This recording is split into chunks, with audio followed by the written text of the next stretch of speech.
Hello! Vem finns där inne? Let's go for a coffee! Okay, Jannica, aka Blackbird. Where are we? So,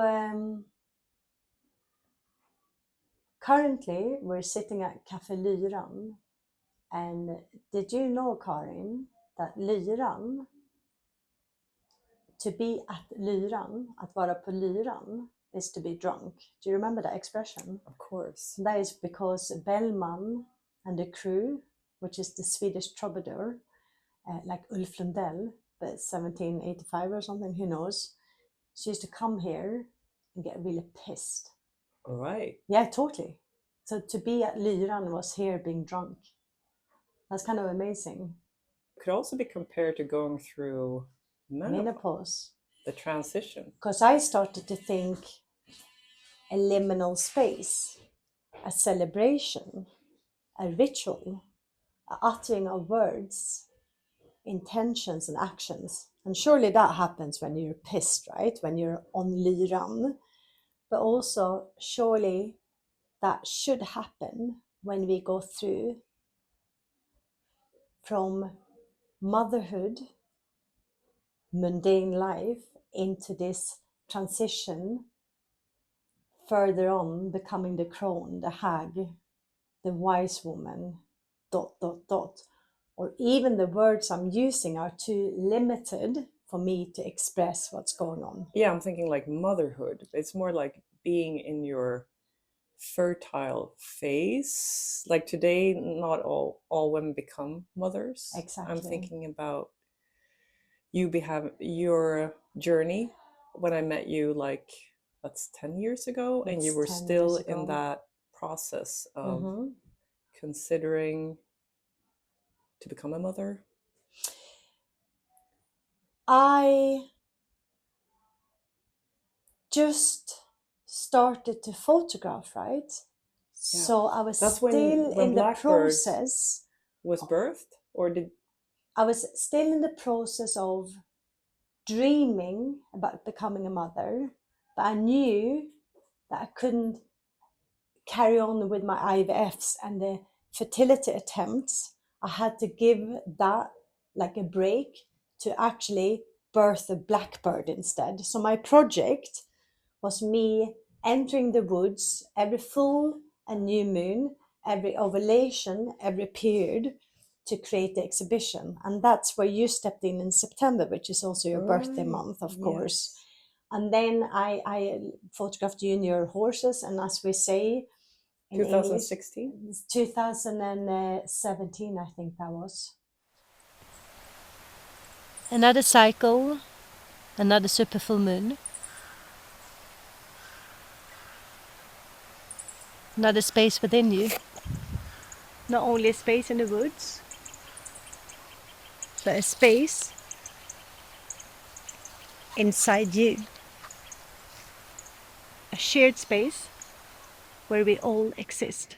Because 16, I did 2 IVFs, and on my first period after my second and last IVF, I was bleeding, and I went down to the Water of Leith in Edinburgh. And I didn't know this would unfold, but I remember it was a super new moon in Scorpio, and I brought a friend down, and we were like, I had some intentions and prayers and longings that I was setting fire onto, and I had these 2 fertility dolls from South Africa, and I was like, okay, I was at that point, me and Olaf tried to create a baby for like maybe almost 4 years or 3 years. It felt like a fucking lifetime anyway. And I was like, I'm going to burn these fertility dolls and send them down the water, but they wouldn't burn properly. So they were like floating down, half burnt. And at that point as well, Maddie, who came down with me, she was like, oh, can you not bring your camera and we can take some pictures of me? And the new moon actually unfolded during twilight. And that's also when I took the pictures of her.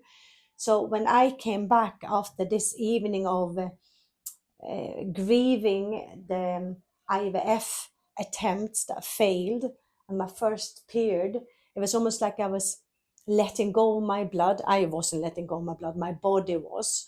And it was almost like a sacrifice to the earth itself. Obviously, I didn't get pregnant, and I never did with a child, but I conceived this kind of project.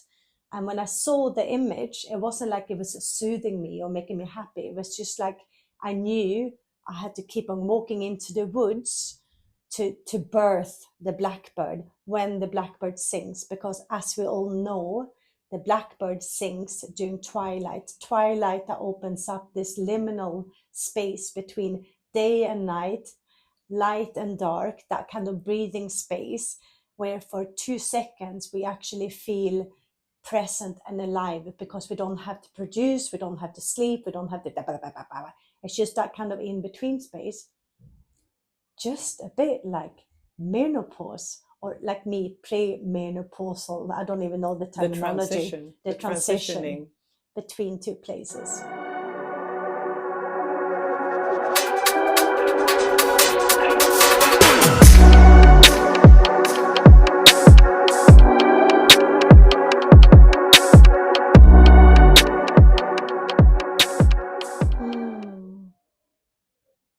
I mean, for me, to step into my creative force is to actually allow myself to get dragged down the river with the life stream called existence. It doesn't make me happy. It absolutely doesn't make me depressed, but I feel like I'm actually alive. So with life bleeding out of me after my failed IVF, I felt like I had to, I am going to say this word, step up and step into the twilight, to let existence use me for its purpose. And it's not telling a story about death, life, and fertility. It's actually telling a story about how nature is magic, and it's the most natural thing in life. In the sense of, we don't need to go outside ourselves to look for that. We have the inner moons, we have the flow, we have our bones, the structure, we have the wind in our thoughts, the water in our heart. It's within us, but we can also, through art, put it on the outside of us for other people to witness and be a part of. Just like yourself there, naked with your horses. September full moon, I think it was. Yes. Because you're also in the exhibition. Yes. Mm-hmm. And the women during the photo sessions with Blackbird, they are always naked, right? Or so when I photographed when the Blackbird Sings, what I didn't know would be exhibition. I didn't only photograph women in the woods. I also photographed nature during twilight. But why they are bare, why they're not dressed? In Scotland, we call it sky clad. When you're dressed by the sky, it's because I didn't want it to be a reference of time in the images. The only reference to time is the nature. I was thinking that you also become timeless, because you can't really, because associate. Actually you are timeless. Yes. And just like the watch on the wall, it has, I wonder when that stopped working. And I wonder what happened at that point. When it stopped working. And I wonder was after Belmont. Exactly, it got drunk and smashed it. And I wonder if that actually, when it stopped working, if that actually stopped the time in that watch, or if time carried on.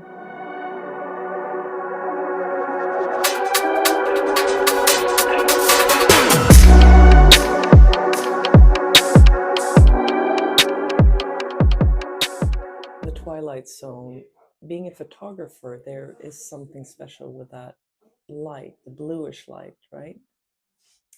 And for a lot of great artists, this has actually been the light. And for me, it didn't stop time. I think in life we can't really stop things. It's forever moving. However, I mean, in a practical sense, obviously it's magic, but practical sense, what happens is that when the sun sets enough, the sun rays reflects in the outer atmosphere to bounce off and head down onto us and the earth again. And the result is a blue light without shadows. And for me, that wasn't only soothing, maybe, it also gave that transcendent, almost unreal, very real magic quality to the woods and to the skin. It's when the magic sips into this world. And it's when the veil is getting pushed aside and we see clear. As I always said, I feel like I can see clear in that cloudy light. I often roam the twilight, not only because it's exciting, but also because I like visiting that liminal space where the blackbird sings or make noises. The place where it's a space for all of us. Okay, so in English, the twilight years is 85 plus. It's before it gets dark, before you enter the unknown, before you die, before we go back to the source. And I perhaps see menopause in a similar way that I experienced the twilight, that liminal place of readjusting life, readjusting your eyes to see clear again, not like you don't see life as it is, but you have a possibility to dip in, sink into what you're all about, and also explore parts perhaps that in the light during the day when we're being all productive got hidden away, yet when it gets dark you can't see. So you have a short moment when nature itself presents you with the opportunity to rest in the forever being. Because I want to say this as well, Karin, twilight is something consistent. So I photographed all through the year, but the twilight is always the same. What I noticed was the light is consistent, and I believe it's just like us. This clock stopped. I'm going to stop one day, but it's also something consistent within me. And it can also stop during, like you go through a rite of passage, like when you're going through like the transition of menopause.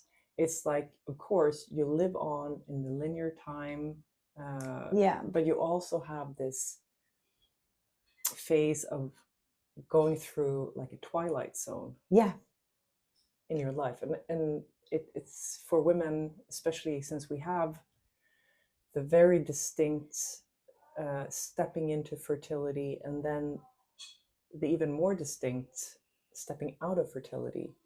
And like you were talking about the whip, I'm thinking about estrogen that kind of just goes bananas. Like bananas, estrogen bananas. It really brings on the lyra, you know, bara på lyran, with hormone levels just totally. I was also thinking about moons now, because I photographed every full and new moon. I think about the inner moons that we carry every 28 days.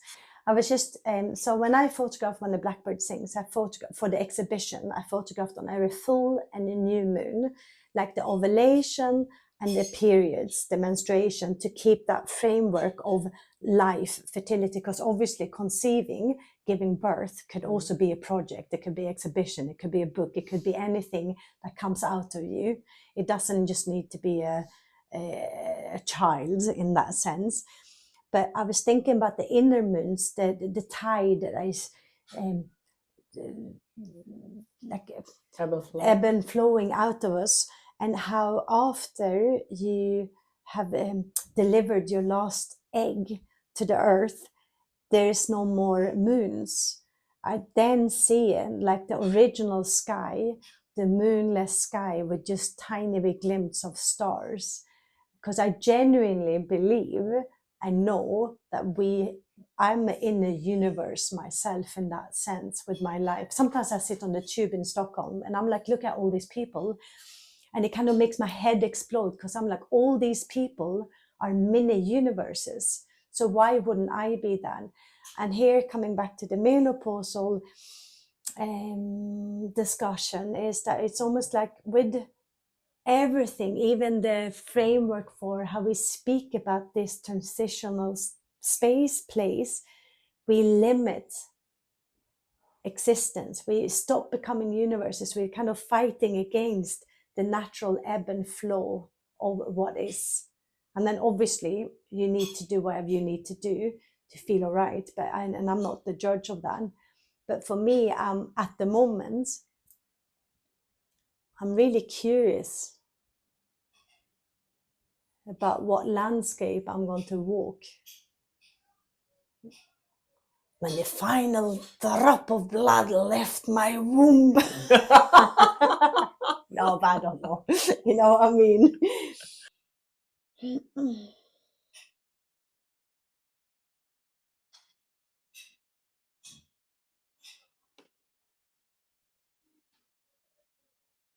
I'm thinking that every change, every adjustment in life, going from one place to another, comes with a certain kind of grief and loss. Because something, when you move into, when you go from autumn, you know, you have the beautiful fiery woods with the red and yellow leaves, and they're finally going to drop off the trees. And isn't it sad how all these beautiful colors disappear in the muddy November, winter, kind of pre-winter season? And it's a bit like menopause, isn't it? It's like the glory, you know, the fertility, the youth, as we've been taught. And I actually genuinely believe it's a internal kind of autumn where the leaves are literally falling off the branches, and it's loss of what has once been, but it's also totally essential preparing for the winter month of the beautiful white snow and the glittery skies. And for me, with motherhood, I was I don't really like kids that much, but like my body, and I think a lot of women actually go through this, it's like I got tits and they never breastfed. What an incredible waste in the sense of a perfectly fine female body. I have a vagina, I never delivered a child.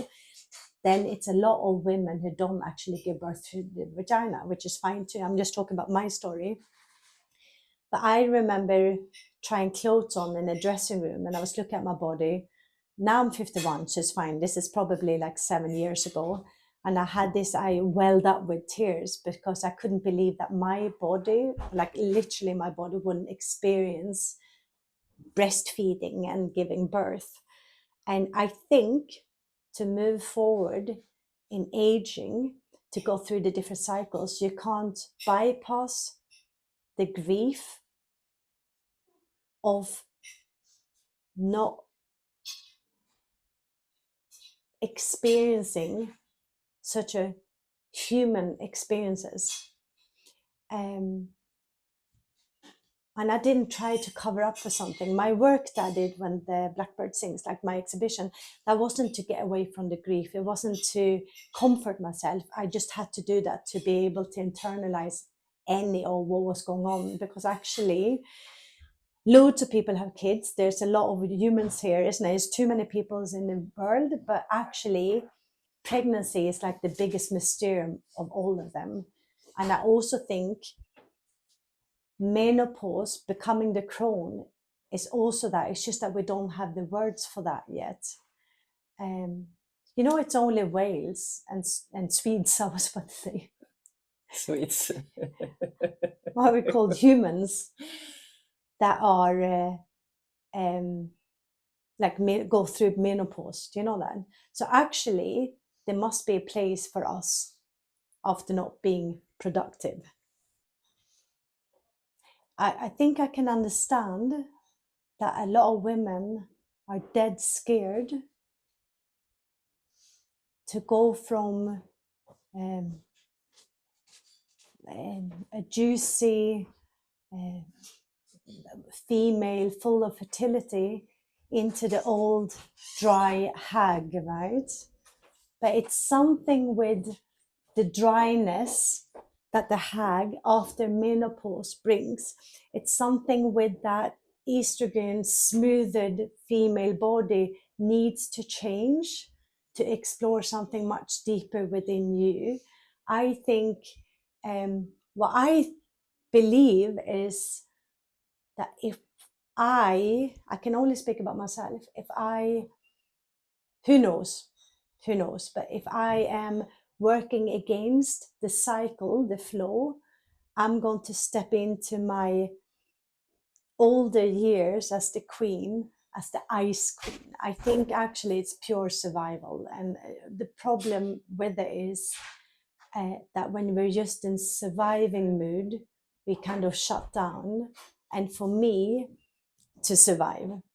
And for me, it's I feel a lot of grief around that actually, because I would like if all of us, society level as well, try to support these kind of changes.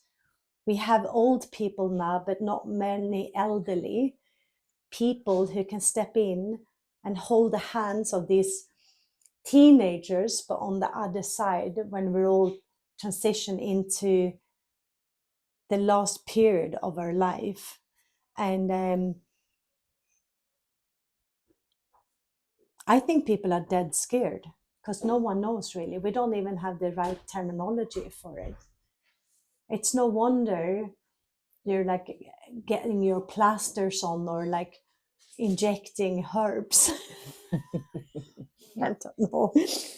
It's because anything that stops a momentum forward where it's completely unknown what actually happens if you step into that place bare. And is that like an individual journey as well as a collective, like with? I think we all try to be sovereign and take responsibility for our lives, right? But actually, I think it's a collective journey. I think I came to realize that we talk a lot about trauma, mental health, and all that stuff. But I think it's a generational, collective movement. So It seems to be a bit with women starting to speak up and they stop being silent, and we see a wave now of women actually starting to talk to the public and also to each other about what they're going through. yeah, And it's a very personal story, but it's also, if we share our story, you could really see that we're all part of this, the wave of change that comes with transitioning in menopause, but also the great shift we're seeing everywhere around us right now. I think it's a massive shift, but then also the female wound is a bit, you're doomed if you don't, you're doomed if you do. Like the witches, you know, if you float, you're a witch and you be killed. But if you're not guilty, you sink and you die anyway. So I find this conversation is almost within that bracket. So we will need to find another way of talking about it so no one feels judged. And also, you're not scared of sharing what you're judging yourself about. Because I think it's shame that is tightening down the conversations around aging women, loss of fertility, production going down. Because my opposite side of that, if that is what we talk about, then the shadow side must be full of production, full of fertility, and women together. And living fully in dream time is very forbidden. And living fully and recognizing a completely new life is impossible, but that's really what's happening. And I think the possibility to step into that new phase is a it's levels of it, but it's so unknown that we actually rather just shut down and stop living and feel safe within that too. Or try to take hormones in levels that brings us back Back to something that we're not, that we once were, but we're not anymore. It's not, you can't come back to that. It will be very synthetic. The only way to come back is to stop the time, right? And then to stop the time, and then you get dusty, and then it's not alive anymore. That's how you stop the time. But you look pretty.